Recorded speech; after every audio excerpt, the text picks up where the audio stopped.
E nós vamos conversar direto de Brasília com José Maria Trindade. Zé Maria, boa tarde. Pois é, Denise, quando aparece empréstimo ou defunto em CPI é porque a coisa está feia, viu? Muito boa tarde a todos.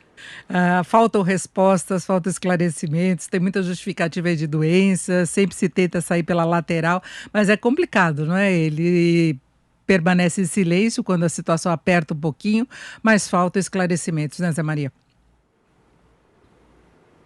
A própria presença dele no plenário da CPI já é uma vitória muito grande para os senadores, né? Ele tentou, através de atestados médicos, suspeitos, advogados, pedidos até no Supremo Tribunal Federal, mas não conseguiu se livrar deste depoimento no plenário. Aí fica claro o seguinte: 1,2 bilhão em compras da vacina Covaxin no Ministério da Saúde. 1,2 bilhão. A compra já estava certa, o dinheiro já estava reservado, né? E aí o presidente Jair Bolsonaro cancelou a compra. Essa compra nunca existiu, era apenas uma previsão de compra de vacina, uma preocupação do governo em comprar vacinas. Pois bem, e aí entram os detalhes, os chamados detalhes sórdidos. Um FIBBank que não era banco. É uma coisa mais estranha. Um capital integralizado, Denise, de 7 bilhões e 500 milhões de reais, mas que não apresenta nenhuma garantia real, apenas um imóvel que, segundo as investigações aqui, não valeria isso ou talvez nem existiria esse tal imóvel de 7 bilhões e 500 milhões para dar um ar de seriedade e de segurança da empresa, né? Já existem aqui algumas decisões da CPI. Primeiro, uma auditoria detalhada nesta tentativa de compra da Covaxin. E depois, um cancelamento de todos os contratos onde esse tal FIBBank teria a possibilidade de ser o fiador. Isso não é um fiador, isso é vender lote na lua. Agora, o que não há, e os integrantes da CPI, os senadores, não conseguiram, é mostrar qualquer vínculo desses ladrões de dinheiro público com a cúpula do Ministério da Saúde e muito menos com o presidente Jair Bolsonaro. Todos os ministérios aqui, Denise, tem esse tipo de gente aí tentando roubar recursos públicos.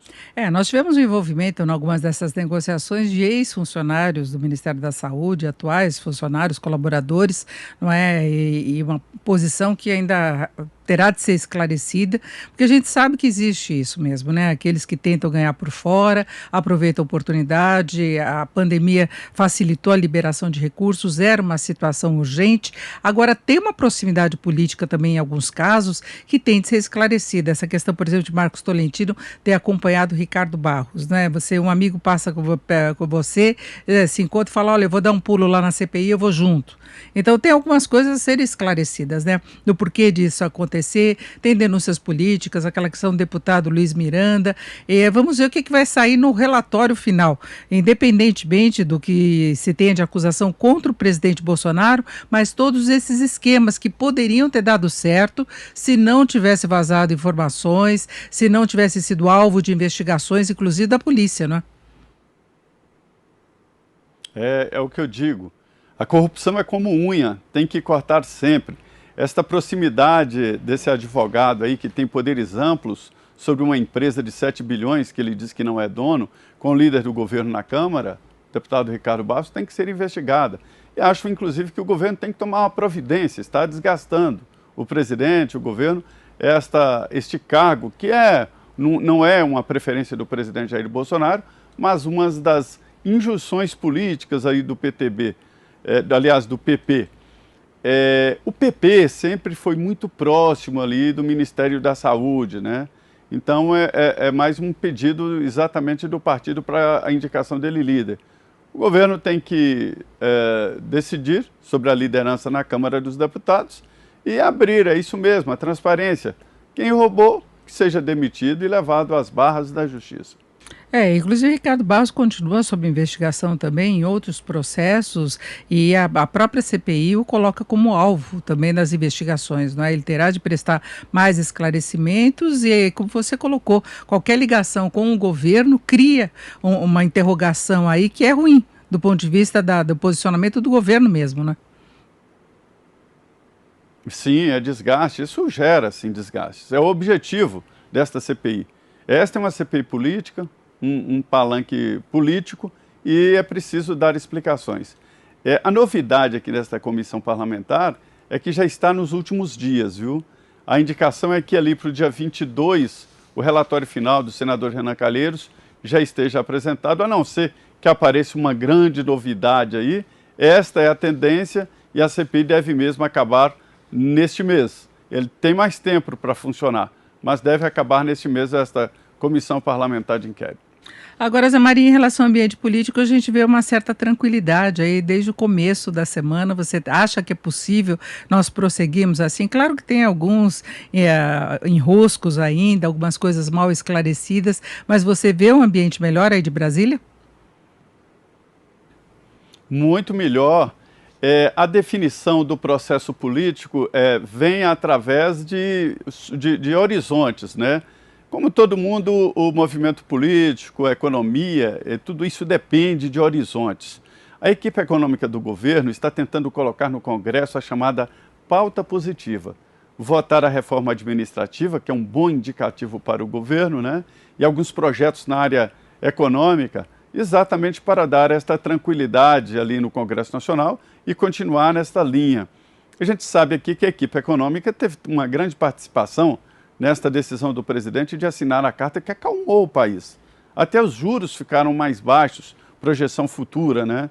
O dólar recuou, enfim, há uma certa estabilidade depois da carta do presidente.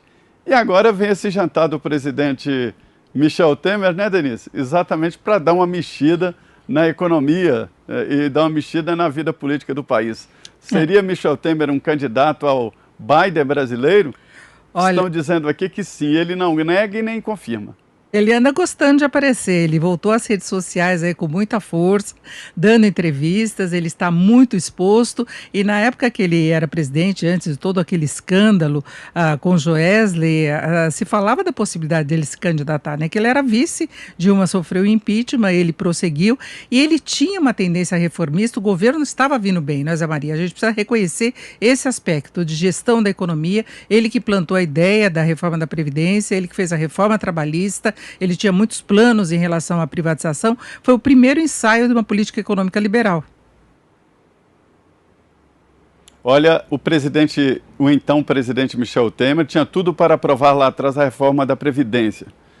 Me diziam, olha, estamos perto de chegar aos votos necessários, e aí quando tudo estava certo, na semana seguinte seria votada a Previdência, apareceu aquela história lá do Joesley Batista, aquela gravação no Palácio do Jaburu, que acabou com parte do governo do presidente Michel Temer. O governo do Michel Temer foi antes ou depois? É isso, nós estamos com problemas no contato com o Zé Maria Trindade, são 2 horas e 58 minutos e nós voltamos então a acompanhar a CPI da Covid.